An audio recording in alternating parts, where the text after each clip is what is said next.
Olá, boa noite. Boa noite para quem está na sala no ambiente aqui virtual, no Google Meet. Boa noite para quem está assistindo também a gravação, né? Em breve essa gravação vai estar disponibilizada na plataforma Simpla, né? Então não tem como não perder, né? E vai estar disponibilizado oficialmente em novembro, né? Na época da INEPAC 2022. A gente vai oficializar a disponibilidade desse curso, né?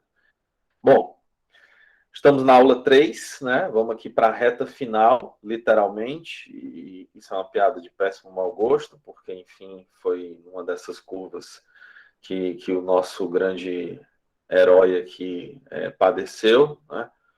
Mas é a última década, né?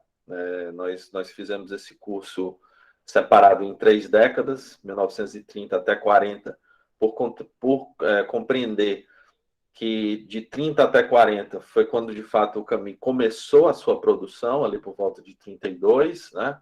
Os primeiros textos, os primeiros escritos, o que a gente chama de Premier Camus, né? O primeiro Camus. E os primeiros livros, né? A gente fez na aula 1 aquela análise sobre o Camus jornalista, por que fugiu da Argélia, né?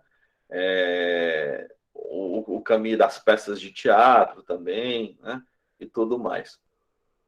E depois, né, nós fixamos a presença do Camus em solo francês, de 1940 até 1950, como editorialista do jornal Combat, resistente da resistência francesa, né? O grande escritor de O Estrangeiro e a Peste, né? Então a gente conseguiu nessa segunda aula esse panorama do Camus, né? E agora a gente chega nesse terceiro momento camusiano, um Camus mais maduro, muito mais maduro, né? Um Camus que definitivamente está aprendendo ainda, né, as pedras do caminho. E é nesse primeiro momento da aula 3 que eu vou mostrar para vocês, que o Camus tem uma de suas maiores decepções da sua curta e intensa biografia e trajetória, né, que é justamente quem estará, né, como diz o Ernest Hemingway, o mais importante, quem está do seu lado da trincheira, né? Quem está do lado da trincheira no pós-guerra, né? Nesse confronto, nesse embate entre União Soviética e Estados Unidos. Bom, tem essa guinada temporal, né? Obviamente, o Camus faz uma viagem para o Brasil em 49, como a gente disse, né? Volta para Paris, né? E finaliza o seu ensaio, O Homem Revoltado, né? Que já estava sendo preparado, né? Desde 46, com a crise humana, né? O Camus já tem a ideia de escrever esse livro, né? Mas ele fica pronto aí por volta dos anos 50, do comecinho, 50, 51, né? Para ser finalmente publicado. Publicado, né? Com o selo da Gallimard, que é até hoje a editora do Camus, né? A editora que ele lançou os seus livros mais famosos e depois reeditou, né? Quando ganhou o Prêmio Nobel de Literatura. E é exatamente sobre ele que a gente começa a falar agora, né? Que o Camus ele vai guiar a sua obra agora através do ciclo da revolta, né? Que oficialmente começa com a peste em 47, depois com os justos, e agora, definitivamente, com o Homem Revoltado, o seu ensaio aí sobre a revolta e o assassinato. Né? Aspectos históricos, né? O Camus faz uma denúncia histórica, né? Não somente a história em si, mas também a arte, aos artistas, né? Em concentração os literatas, né? E aí é o que a gente vai observar aqui agora, né? No nosso próximo slide, que é, de fato, o Homem Revoltado, né? que na verdade tinha uma conotação de o homem em revolta, né? Leon Revolté, né? Como se fosse um movimento de constância, né? Mas aí ficou uma coisa meio um tanto quanto estática quando a gente passa para o português, tanto de Portugal quanto o português brasileiro. Então ficou o homem revoltado, né? E é claro que essa palavra revolta e revoltado, né, elas terão conotações pejorativas até aqui no Brasil, né, e em outras partes do mundo. Né? Nos Estados Unidos não é o homem revoltado, é simplesmente rebel, né, rebelde. Né? E diante disso, né, a gente observa que o homem revoltado tem, antes de mais nada, né, preparações, né, como eu disse anteriormente, quando a gente trava esse diálogo entre as peças, as literaturas, obras, né, e tudo mais que se apresenta. Infelizmente tá errado aí, infelizmente errei aí na parte do slide, né, do Homem Revoltado, ainda está com outro slide, o anterior, né? Mas a gente faz a correção automática aqui, com certeza. É uma obra de 1951, então ela inaugura um novo ciclo do Camus, justamente o ciclo da revolta, e particularmente ela inaugura a passagem, né, do absurdo para a revolta. Né? É um movimento aí de constância, sendo a revolta a resposta que o Camus acredita ser a mais interessante em relação ao absurdo. Né? Então, o Camus já começa com uma introdução bastante pesada, né? Coisa que ele não fará no mito de Sísifo, né? Se vocês lembrarem, o mito de Sísifo não tem uma introdução, né? Mas é justamente por conta dessa passagem de ciclos que o Camus faz uma introdução chamada O Absurdo e o Assassinato, uma introdução das mais interessantes, na minha opinião, né? Uma introdução que por si só já vale a compra do livro, né? Claro que o livro tem outras coisas interessantíssimas, como, por exemplo, a Revolta Metafísica, mas a introdução do Homem Revoltado é uma coisa de uma fineza artística imensa, né? É um livro dividido em 5 capítulos, né? E aqui, claro, eu peço a licença para ler os capítulos principais, porque os subcapítulos né, são bem maiores, no caso, mas os capítulos principais da obra, depois da introdução, o próprio homem revoltado, né, explicando o que é o homem revoltado, a revolta metafísica, como eu disse para vocês, a revolta histórica, revolta e arte, e, em última análise, o pensamento mediterrâneo. Então, o Homem Revoltado é isso, né? Tem mais aí de 390 páginas, ele é, de fato, o livro mais denso do Camus, né? Se vocês repararem, né, aqui, né, em comparação com outros textos, né, inclusive o próprio Mito de Sísifo, é a obra, né, a maior obra assim, do Camus em termos de conteúdo, né? E logo na introdução a gente já percebe que o buraco é mais embaixo, a gente já percebe que o tom é mais elevado, né, mais pesado. O Camus vai dizer na sua introdução que há crimes de paixão e crimes de lógica. O Código Penal distingue um do outro bastante comodamente pela premeditação. Estamos na época da premeditação e do crime perfeito, né? O que o Camus constata essa geração da década de 50. Nossos criminosos não são mais aquelas crianças desarmadas que invocam a desculpa do amor. São, ao contrário, adultos e o seu álibi é irrefutável. A filosofia pode servir para tudo, até mesmo para transformar assassinos em juízes. Né? Isso aqui é, evidentemente, uma crítica à filosofia da época, certo? Durante todas essas páginas, o Camus fará uma denúncia histórica ao passado e ao presente, e uma tentativa, lógica, como todo bom escritor, de tentar mudar o futuro. Conseguiu, Não, porque ninguém prestou atenção e ninguém leu, né? Apesar de que O Homem Revoltado foi um dos livros mais vendidos, né, na época, né, que o Camus publicou, né, em vida. Hoje, né, não é definitivamente o livro mais vendido do Camus, né? Primeiro pela capacidade densa da escrita, né, do Homem Revoltado. É um livro difícil, né? Não há como a gente negar isso. E é um livro que você não deve começar por ele, né? Tem gente que começa por ele, mas é definitivamente o livro que não se começa a ler Camus pelo Homem Revoltado, apesar de ser muito legal, muito bacana, né? Eu sempre indico O Estrangeiro, Miticismo, A Queda, né? Tantos outros aí, A Peste, né? Mas não O Homem Revoltado, porque aqui, né, a situação e o que se fala é definitivamente algo muito sério, né? É claro que palavras têm preço e peso, né? E o Camus definitivamente não sairia impune, né, de escrever O Homem Revoltado. Não seria o livro que ninguém iria ler na época e não tecer nenhum comentário, né?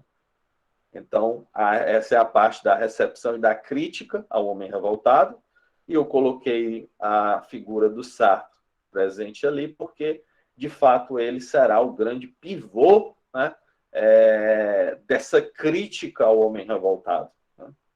Como eu disse anteriormente para vocês, O Homem Revoltado, né, é um livro que foi escrito à base de uma crítica acerca do assassinato e da revolta, né?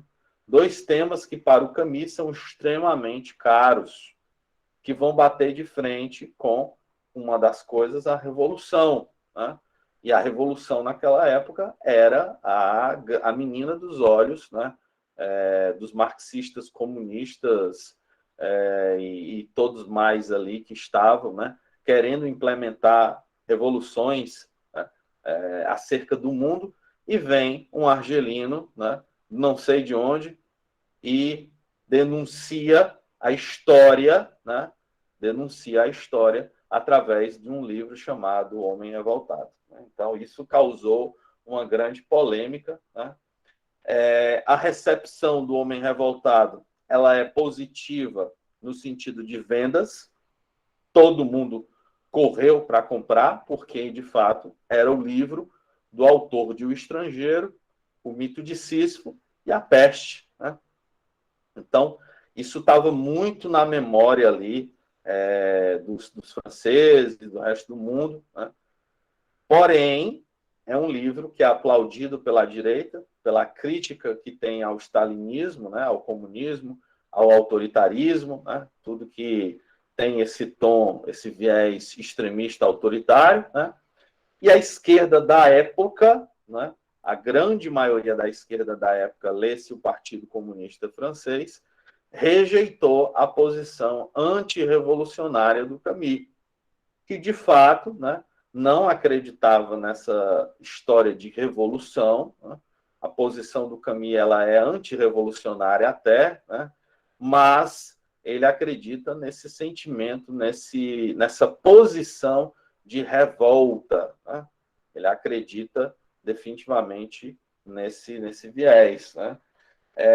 E essa recepção, ela vai marcar o Camus, ela vai marcar o Camus de uma maneira muito profunda, né?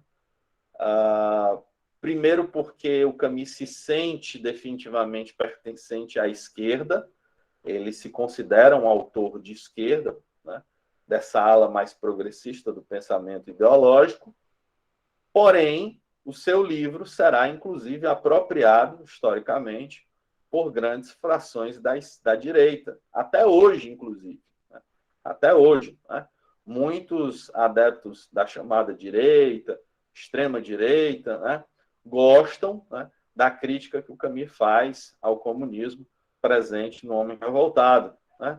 Mas, se for ler mais um pouquinho o que o Camus escreveu, né, durante toda a sua vida, principalmente em termos de política, vai perceber que de liberal, de conservador, ou seja lá o que for, o Camus não tem absolutamente nada. Né? O Camus é um antifascista, o Camus é um antitotalitário, né? O Camus é um pensador, né, progressista, né, de esquerda, mas que tem essa crítica ao sistema, né, totalitário, né, ao sistema formado ali pela configuração do que era a União Soviética da época.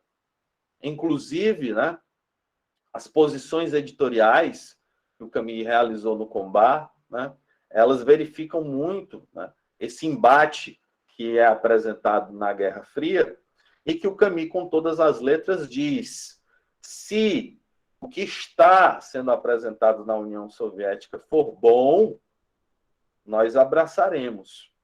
Se o que for apresentado, né, ao liberalismo americano, né, esse American Way Life, ok, nós seremos apresentados. Nós só precisamos, né, saber, de fato, né, qual dos dois caminhos, né, a gente, de certa forma, pode seguir. O Camus, ele não toma um lado, né, em relação à questão da Guerra Fria. Né? O Camus sempre vai se referir que está do lado, claro, dos mais pobres, dos trabalhadores, né, da justiça e tudo mais, né? Mas que definitivamente não pode estar do lado de dois espectros políticos que causam problemas ao mundo. Né? Ele vai basicamente falar isso. A crítica que nós temos, né, apresentada ao Homem Revoltado, né, certamente será muito mais pesada, né, quando verificarmos a posição do Tempos Modernos, né,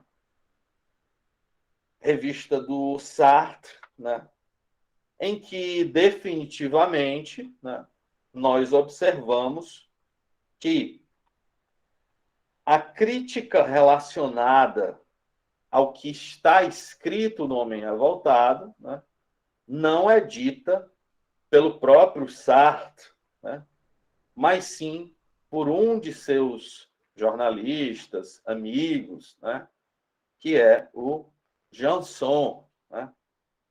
E isso, definitivamente, o Camus não vai gostar. Né?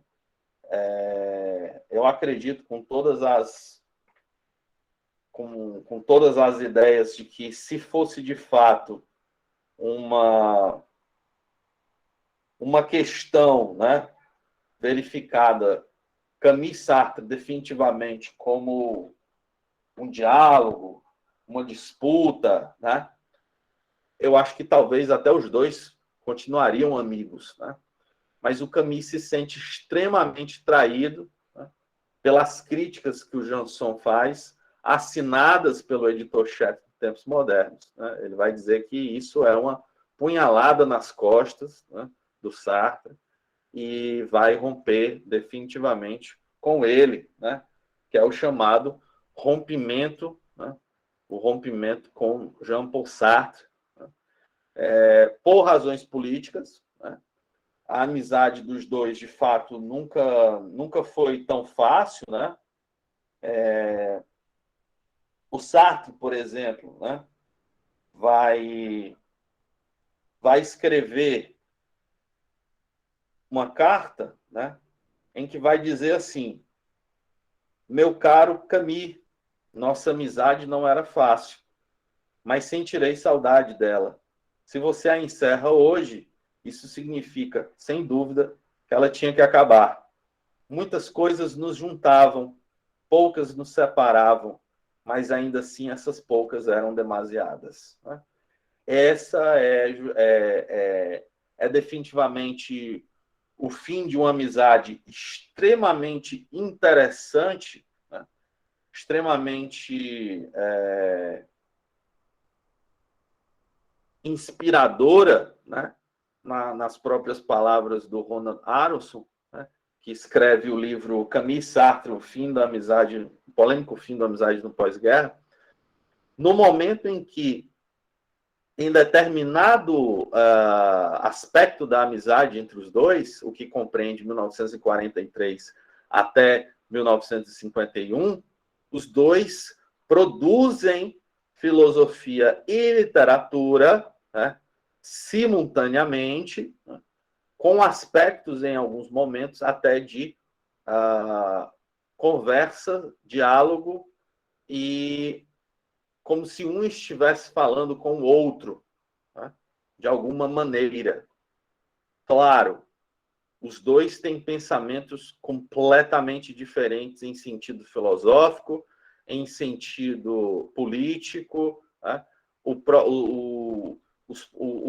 A própria peça Os Justos, né, de 1949, não tem uma adesão sartreana, né? Não é o que Sartre acreditava, né, de uma posição revolucionária, né, digamos assim.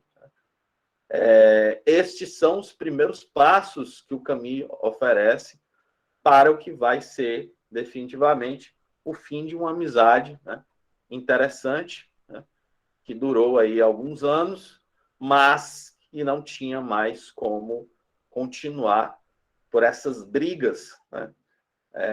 Há muitos relatos de brigas entre Camus e Merleau-Ponty, desentendimentos, né? Acessos de raiva, críticas, questionamentos em relação a obras, a posições e coisas do tipo, né?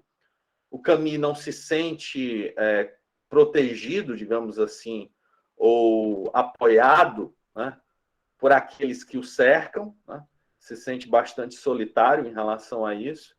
E, claro, né, evidentemente, a punhalada pelas costas que o próprio Camus vai relatar é essa crítica do Janson em relação ao Homem Revoltado, entre uma delas de que o Homem Revoltado era um ensaio com uma certa pobreza filosófica, né, em que o seu autor tentava, com um moralismo rasteiro, né, colocar a história como réu, né, e a Europa.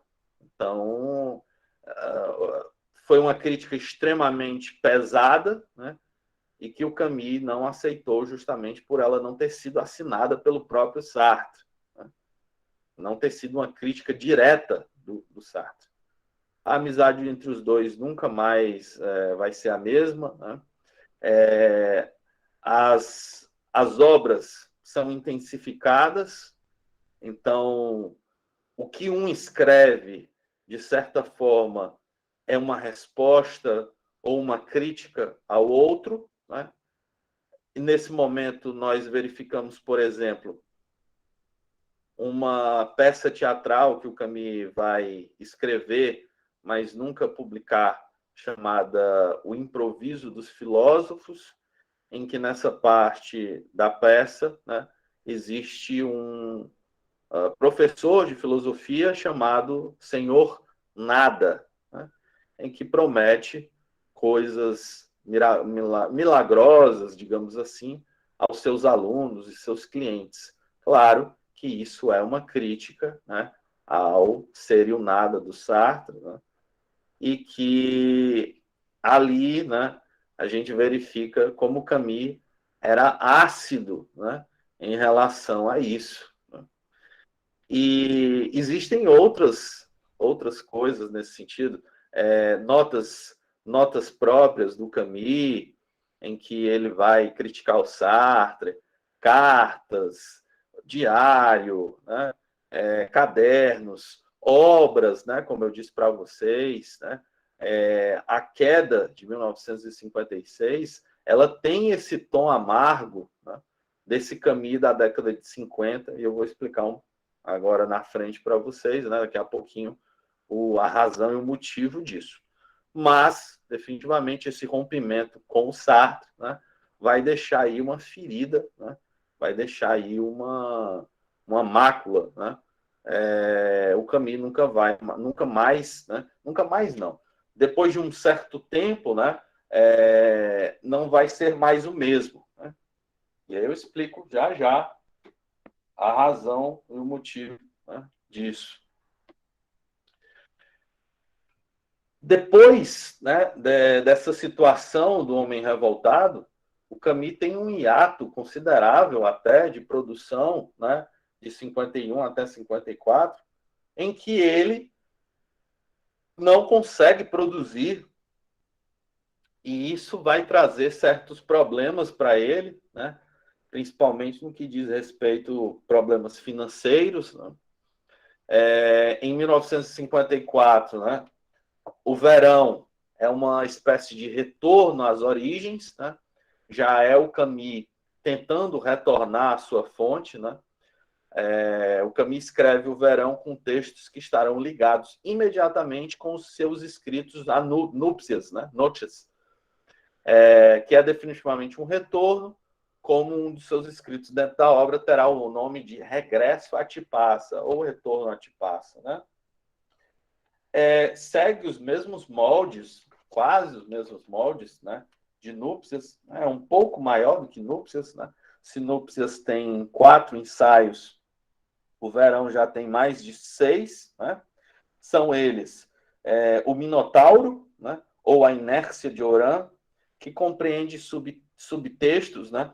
A rua, o deserto em Orã, os jogos, os monumentos, a pedra de Ariadne, né?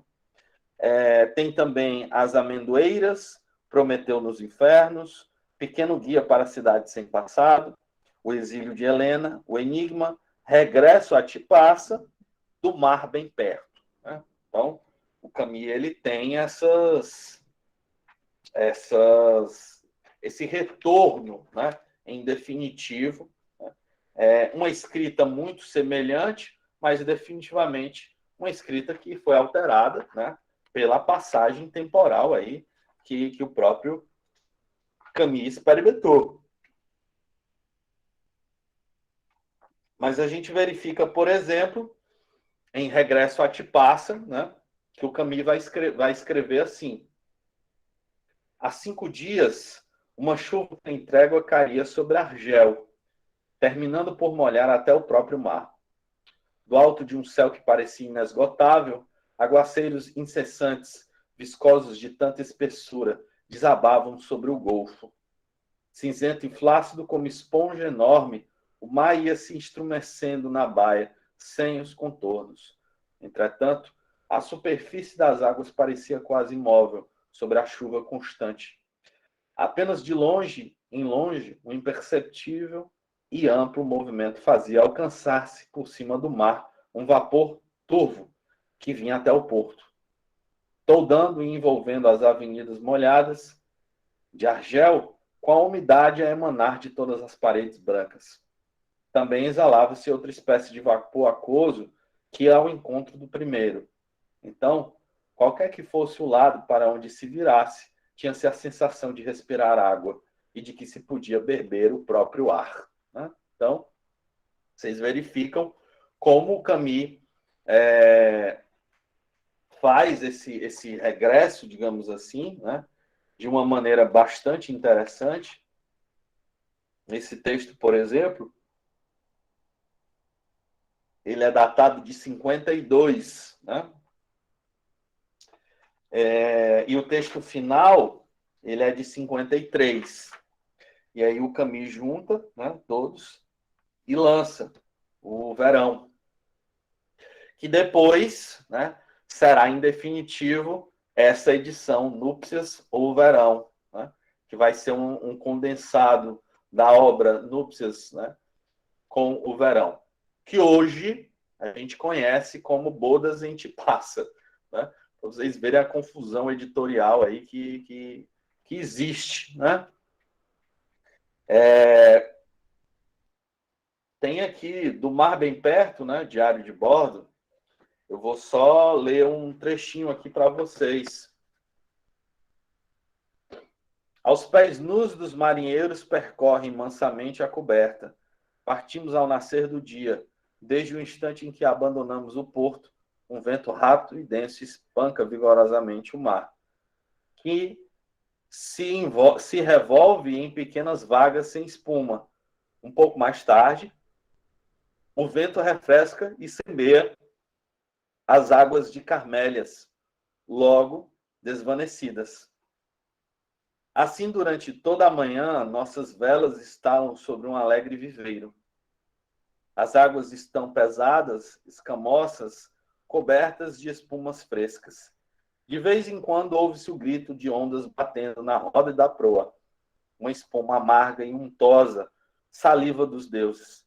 Escorre ao longo da madeira até chegar dentro da água, onde se despecem desenhos que morrem e de novo renascem. Penugem de alguma vaca azul e branca, besta aguada que deveria ainda por muito tempo seguindo nossa esteira. Né? Então, vocês percebem como esses escritos do Camus, né, vão conversar, dialogar com os primeiros e como, em definitiva, é uma tentativa do Camus de se conectar, de se reconectar com a sua escrita do passado, visto que ele está enfrentando ali uma crise, tanto financeira, quanto uma crise relacionada também com a sua criação, né? Com a sua capacidade de criação. Bom, fato que não pode ser deixado de ser narrado, né? É a Guerra da Argélia, né? Ou a Guerra pela Independência, eclodiu em 1954 e teve como resultado final a independência da Argélia em 62, né? E o Camus fica extremamente preocupado na época em relação aos seus amigos e familiares, principalmente a sua mãe, que não quer sair da Argélia. Né? Existe um convite do Camus para que a mãe dele possa viver em Paris, inclusive mais próxima dos netos, mais próxima dele, e ela, de fato, rejeita, diz que é feliz ali, né? E que vai continuar ali na sua casinha e tal, no bairro pobre, e por aí vai. Camus respeita a decisão dela, mas não deixa de ficar preocupado. Vários amigos do Camus são presos, inclusive amigos de infância, adolescência, né? E ele vai conseguir libertar alguns, inclusive da morte, né? Junto ao prestígio que ele tem no governo francês e também um certo prestígio, por assim dizer, argelino. Né? A posição de Camus será amplamente criticada por alguns intelectuais, entre eles o Frantz Fanon e o Sartre. Né? São dois pensadores que, na época, deixaram bem claro o seu posicionamento a favor da independência da Argélia, né? Enquanto o Camus acreditava que deveria existir um diálogo diplomático entre os dois países, né? E não uma guerra civil, e que essa conversa diplomática, ela deveria ter tons, de fato, para que a Argélia conseguisse posteriormente a sua independência. Como se fosse um prazo. Daqui a 10, 20 anos a gente consegue a nossa independência, enquanto isso não, como se fosse uma espécie de processo, né? Gradativo, né? Até a independência. Coisa que definitivamente não ocorreu, né? Foi um conflito extremamente sangrento, né? Com perdas dos vários dois lados, muitas torturas, né? Registradas inclusive em um filme da década de 60 chamado Guerra em, salvo engano, é Guerra em Argel, né? E aí vocês podem verificar Batalha em Argel. Eu acho que tem até disponível no YouTube, Batalha em Argel, em que vocês verificam definitivamente, né, como era o procedimento das forças militares, né, tanto de um lado quanto do outro, no sentido de captura, tortura, né, e tudo mais. E é claro, aqui é uma guerra civil, uma guerra de independência, que justamente está atrelada às questões culturais, a questão da própria França não querer perder o território argelino, enfim, uma série de situações, né? E o posicionamento do Camus vai ser um posicionamento pacifista, né?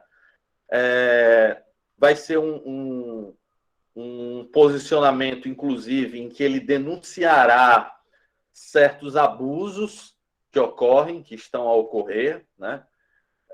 Como, por exemplo, uma situação que ele relata no Crônicas Argelinas, em que ele vai dizer que membros da Cruz Vermelha foram presos ou foram interceptados, que alguns materiais para curar e ajudar feridos, né, não chegaram até lá. Né? Então, tem todo esse procedimento que o Camus fornece certas críticas, né? Inclusive nos jornais. Né? Os jornais da época dão muito espaço para o Camus para que ele possa fazer essas denúncias. Né? Inclusive, um de seus amigos é preso, né? E aí isso é relatado no Crônicas Argelinas, né? Que é chamado o caso Manson-Soler, né? Que o Jean de Manson-Soler, né? Que é um amigo do Camus do Liceu de Argel, vai ser preso, né? E não tem nenhum tipo de comunicação, não se sabe a razão, o motivo, porquê, né? Que o Jean de Manson-Soler foi preso, né? E isso vai fazer, claro, com que o Camus denuncie essa situação.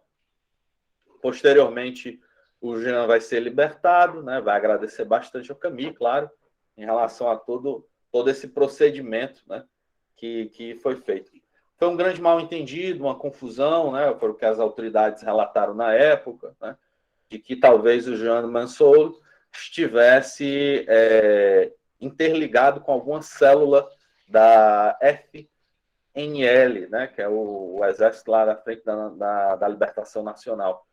Só que isso não foi comprovado, né, não foi investigado, e o próprio Jean dizia que não, né, e o Camus foi lá, denunciou e tal, ao primeiro-ministro francês, ao general não sei quem, a muitos e muitos, e aí, claro, né, com essa pressão, foi libertado, né?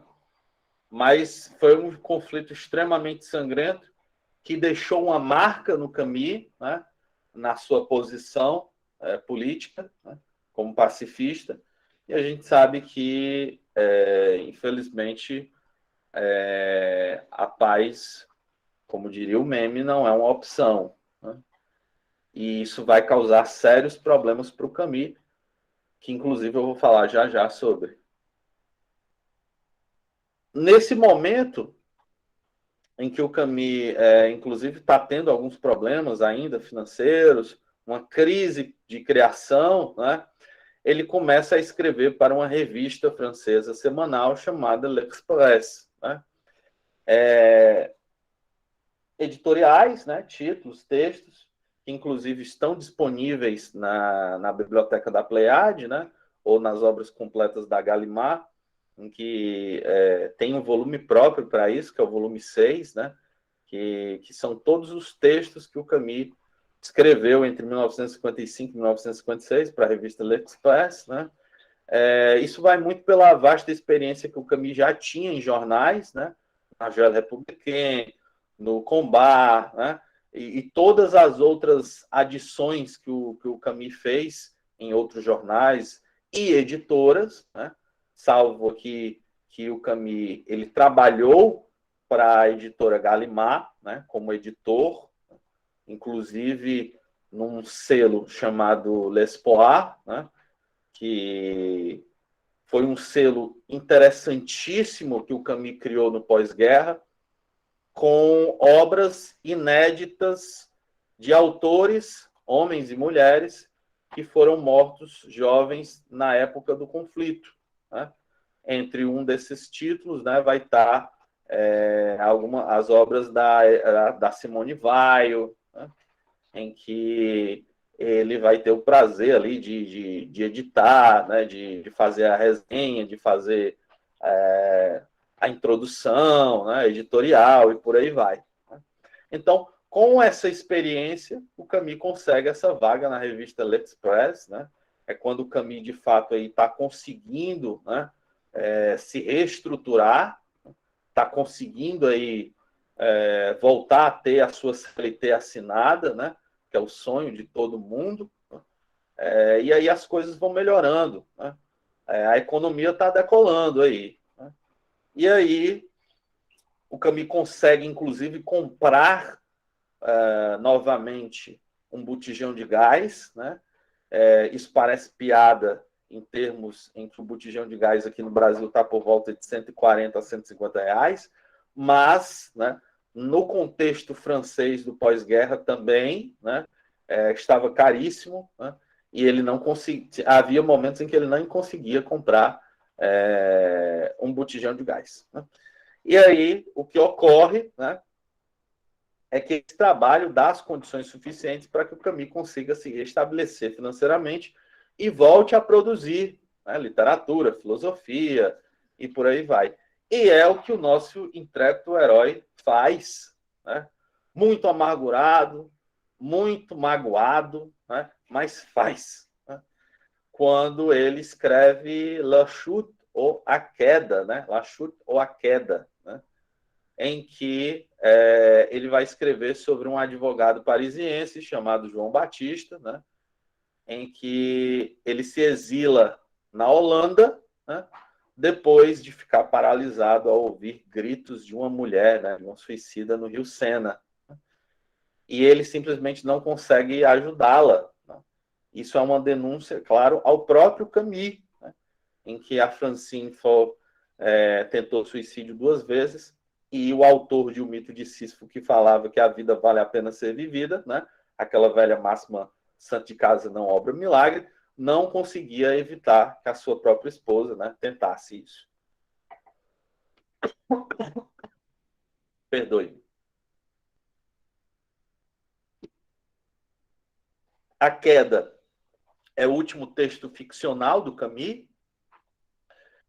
É também o texto mais amargurado, como eu disse, né? Porque é uma crítica ao homem contemporâneo, que o próprio Camus no texto dirá, né, que arqueólogos do futuro verão que o homem contemporâneo, né, o homem moderno, é apenas um ser que lê jornais e fornica. Né? Então, ele tem essa crítica e, em particular, claro, ao homem parisiense. Né? Na figura do juiz penitente, né, o advogado Jean Baptiste se exila na Holanda, em Amsterdã, né, depois de ter ficado paralisado. Né? A sua consciência é, nesse momento, sua acusação, enquanto nesse processo irá analisar todos os seus atos anteriores. Né? Então, o texto ele é em forma de monólogo, e a gente observa o Jean Baptiste falando muito sobre si, nas coisas boas que fez para as pessoas, e que, na verdade, aquilo nada mais era do que coisas boas que ele fazia para si mesmo, né?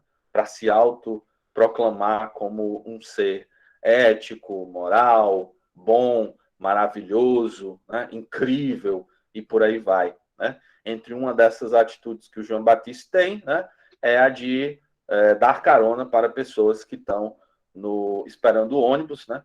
E ocorre uma greve de ônibus. Né? Então, era um sujeito extraordinário. Mas, na verdade, não é. É o que a gente vê no desenrolar da própria obra, né? Em que o Jean Baptiste se apresenta, na verdade, como um ser extremamente egoísta, egocêntrico, que não consegue nem mesmo salvar a si mesmo. Né? Como ele pode tentar salvar a moça, né, que se mata lá no Rio Sena, sendo que nem ele próprio pode se salvar. Entre uma das mais brilhantes partes né, da queda está a relação entre 3 pessoas, né, que na verdade são a mesma. Né? Por isso que a queda tem muitos tons religiosos, né, digamos assim. Então são 3 pessoas em uma só.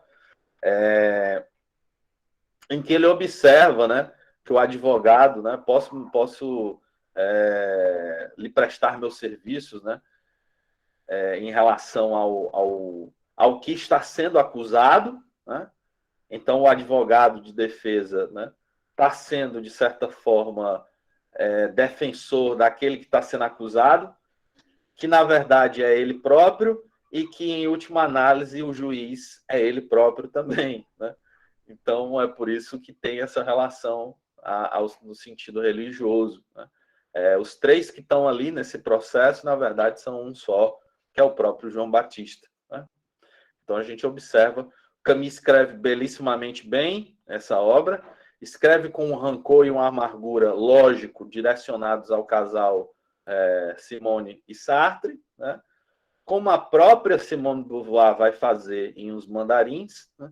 Então, a queda acaba sendo uma resposta muito sutil, digamos assim, ao que a gente vai ver em Os Mandarins, da Simone de Beauvoir. Os Mandarins de Simone de Beauvoir é escancaradamente uma obra direcionada ao Camus, a partir do momento em que a personagem principal é um editor de jornal, em que a esposa tenta o suicídio algumas vezes, que é infiel, né? E que tem uma certa predileção aí por ser confuso em relação a que lado político tomar, né? Então, essa de fato é uma descrição que a Simone tem do Camus, Os Mandarins, e que o Camus responde de forma muito sutil, digamos assim, em A Queda, né? E aí, claro, né, vem a volta, né? Vem o se você não me quis quando eu estava na pior, né, não me queira agora que eu estou na melhor, né? Vem o momento em que o Camus vai se valorizar, né? Vai se valorizar definitivamente e vai dizer que agora é o bam, bam, bam. Por quê? Porque em 1957 uma carta chega ao apartamento onde o Camus está, lá em Paris e tal, e diz: Olá, Camus, nós somos do Prêmio Nobel e tal, comissão do Prêmio Nobel, e você foi, né, laureado, né, com o Prêmio Nobel. Parabéns. Vem aqui para a Suécia pegar os seus 1 milhão. Né? E é isso que o Camus faz, né? Completamente sem entender a razão, o motivo e o porquê. Entre um que estava na disputa era o próprio André Malraux, né, o grande herói do Camus aí na juventude, André Malraux, escritor consideradíssimo, né, da condição humana que é uma crítica também à Revolução Chinesa, mas enfim, né, talvez aí isso se explique porque que ele não teve tanto sucesso assim enfim. E aí o que ocorre é que o Camus vai, né, para a Suécia, né, para receber o seu prêmio como Nobel de Literatura em 1957, né, pelo conjunto de sua obra. Né? Alguns comentadores dizem que teve conotação de Prêmio Nobel da Paz pela posição do Camus em relação à crise na Argélia, né? Tão jovem, né, mas ao mesmo tempo tão profunda e clássica, a obra do próprio Camus. Camus foi contemplado em 1957 com o Prêmio Nobel de Literatura. Como todo mundo sabe, prêmios Nobel de Literatura ganham 1 milhão, né? Hoje é US$ 1 milhão, eu acho que na época era 1 milhão de coroas. E ganham também toda sua obra reeditada, né, com o selo de Prêmio Nobel. Então você ganha 1 milhão, mais todas as suas obras reeditadas, né, com o selo de Prêmio Nobel. Né? E aí todo mundo que nunca comprou você vai comprar você porque você é Prêmio Nobel de Literatura. Né? Então o Camus aí ganhou muito dinheiro, né? Ficou milionário, digamos assim, mas logicamente as duas coisas que o Camus fez foi comprar o Minha Casa Minha Vida e tirar o nome do SPC, né, do Serasa, pagou todas as suas dívidas, comprou uma casa à vista, né, que, salvo engano, a filha dele mora até hoje, a Catherine, né? E tá lá, né? Acho que é aberto à visitação também, enfim, né?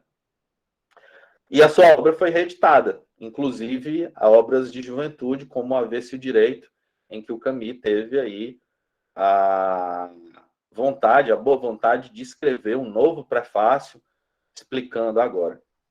Um dos momentos mais bonitos em relação a esse Prêmio Nobel de Literatura foi o agradecimento que o Camus faz ao seu primeiro professor, Louis Germain, né, em que ele diz que se não fosse aquele professor que estendesse a mão àquele jovem desamparado e desse uma bolsa para ele, né, eu não estaria aqui ganhando o Nobel de Literatura.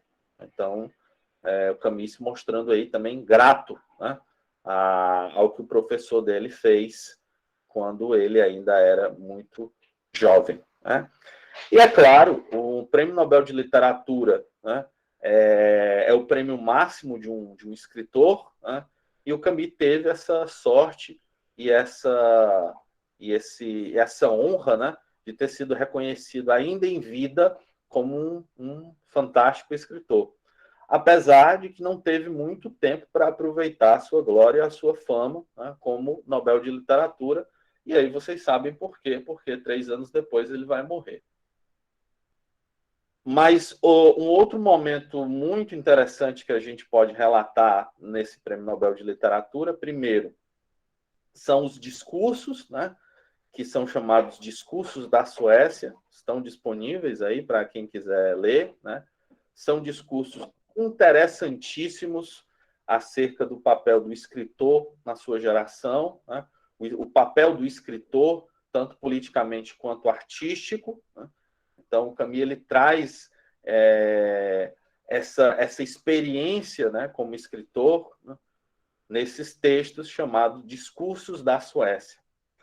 E uma das situações que envolve um Nobel de Literatura é dar palestras, né, e discursos ali por uns 3 ou 4 dias ali na Suécia.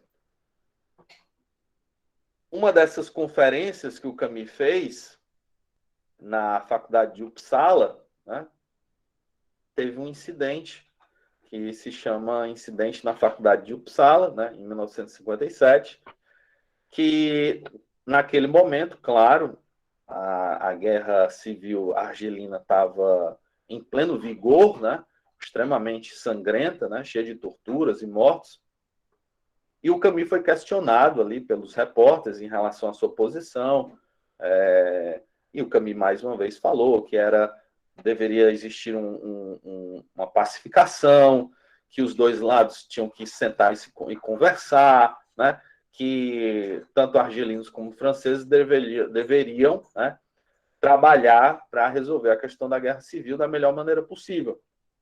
Não satisfeito com essa resposta, né, um jovem revolucionário argelino que estava lá possivelmente de propósito, né, para isso, questionou a posição do Camus, né, chamou frases de efeito, cortando vários momentos que o Camus estava falando, né, respondendo e tal.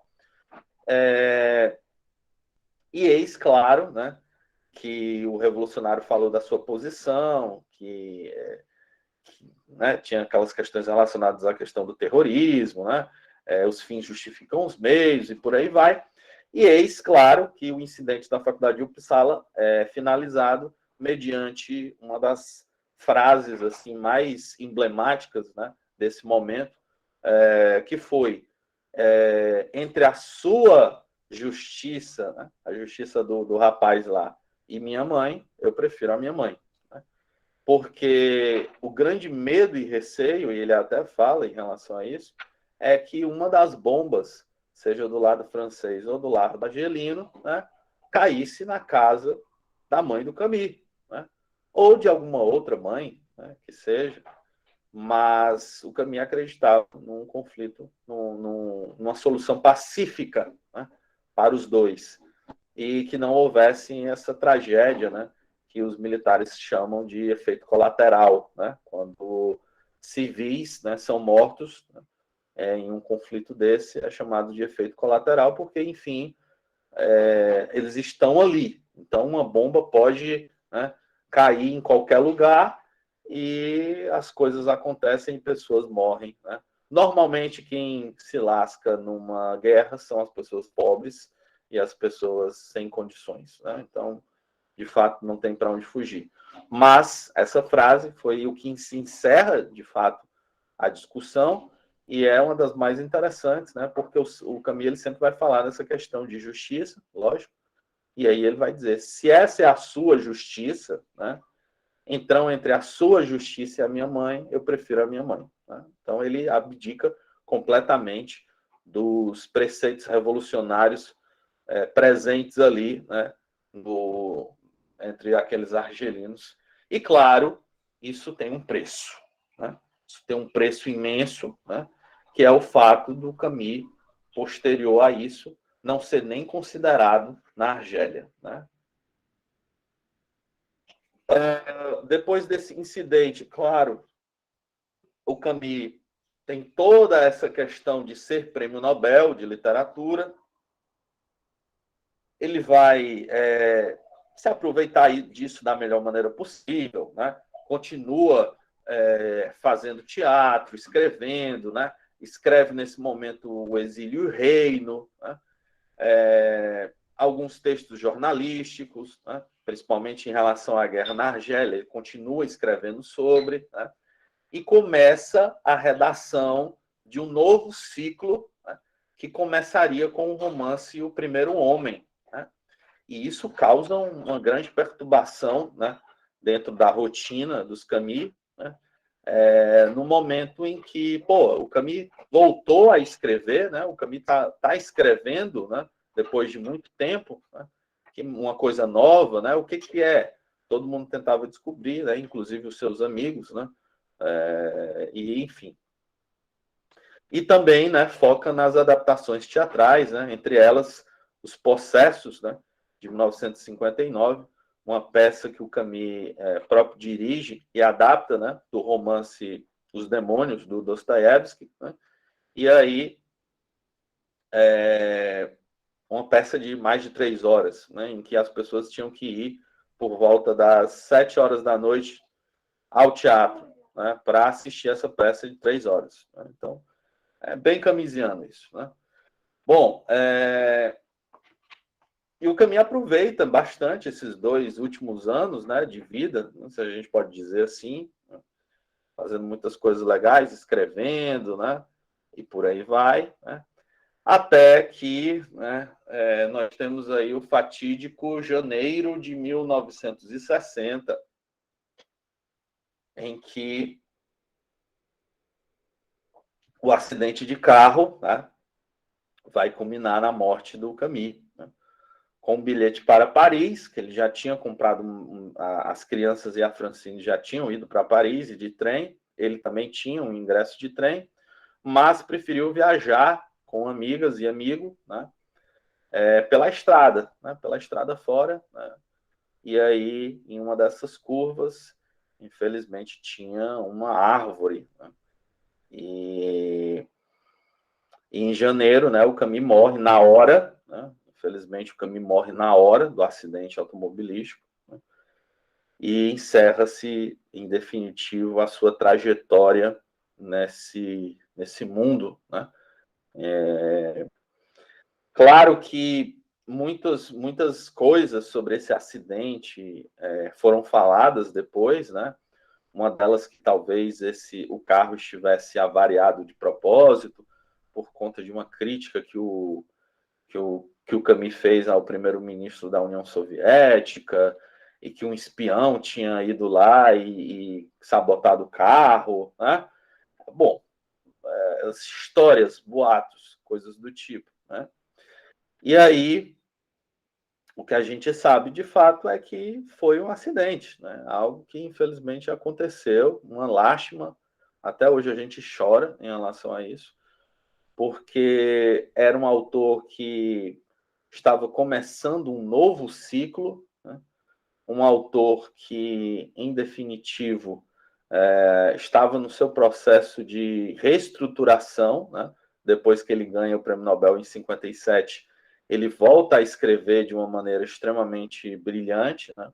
Então é muito provável que em 60, 63, 64 nós observássemos o chamado ciclo do amor, né? Ou da medida. O Camus tinha planos ainda para 8 ciclos. O último, que seria o definitivo, né? Seria uma peça que não poderia ser feita, né? Um sistema de mais de 1000 páginas em que ele escreveria, né? E um romance, né? Romance irrepreendível, né? Como se fosse um romance perfeito. Né? Esse seria o último ciclo do Camus, digamos assim. Mas, né, claro, isso não foi possível de forma nenhuma, né, porque tinha uma árvore no caminho, né? Tem uma partezinha bem interessante, né, desse livro, A Libertinagem do Sol, né, do Horácio González, inclusive morreu ano passado, um comentador espanhol, um comentador argentino do Camus, que diz assim: este livro transcorre no breve espaço de uma viagem final, de carro num Facel Vega, dirigido pelo editor Marcel Gallimard. Albert Camus, um francês argelino de 47 anos de idade, está indo para Paris. O itinerário começa na cidade de Sens e acaba perto de Villers-Blainville. Aí, num local conhecido como Le Grand Fossard. A 4 de janeiro de 1960, morria Camus. De olhos abertos, entre os ferros retorcidos do carro, ele, que tinha pensado na justiça dos bens naturais, foi injustiçado por uma má manobra e uma árvore. Né? Então, é assim que começa o Libertinagem do Sol. Né? Há livros, né, inclusive, que falam do Camus sobrevivendo. Né? Tem um livro italiano que fala sobre o Camus no hospital e sobrevivendo, uma ficção, lógico, né? Em que é interessante porque mostra um viés de possibilidade, né? O que poderia ter acontecido caso o Camus tivesse sobrevivido ao acidente. Né? Então, acho que o nome do livro é Eternidade entre Tempos, uma coisa assim, L'Eternité, enfim. Acho que é só botar no Google Albert Camus, livro, autor italiano, que eu acho que aparece. No GEAC, lá no Instagram, a gente fez uma postagem sobre, acho que tem lá, né? Inclusive a sinopse do livro, né? Em que o Camus acorda alguns dias depois no hospital. Né? Então, as possibilidades e as probabilidades são das mais variadas, mas só há uma certeza, né? Ele morreu. Bom, e o legado camusiano é, em definitivo, tudo isso que vocês viram a partir de 1960, né? Depois da morte do Camus, em 1960, vários fãs e estudiosos, né, começam a analisar e pesquisar sua vida e obra. Né? Há um relato, inclusive, de que o Camus ele não gostava de se abrir, né, para os biógrafos da época. Né? Ele falou com pouquíssimos, né? Entre eles o Roger Quillion, né, que o Oliver Todd usou e abusou para escrever o Albert Camus Minha Vida, né, uma Vida, e vários outros comentadores da obra, né, comentadores e biógrafos, né, além de constantes reedições de sua obra no Brasil e no mundo. Né. No Brasil, basta a gente ver que a gente tem as edições da década de 70, 80, a gente tem as edições de 90, né, a gente tem as edições dos anos 2000, e aí a gente tem as edições de 2010, né? Temos as edições mais novas, que são de 2018, 2019, e tem agora os boxes, né? Os boxes aí de 2019, 2020, né? E é muito provável que mais livros do Camus sejam lançados nos próximos anos, inclusive obras inéditas, como, por exemplo, já foi lançado o Reflexões sobre a Guilhotina, né?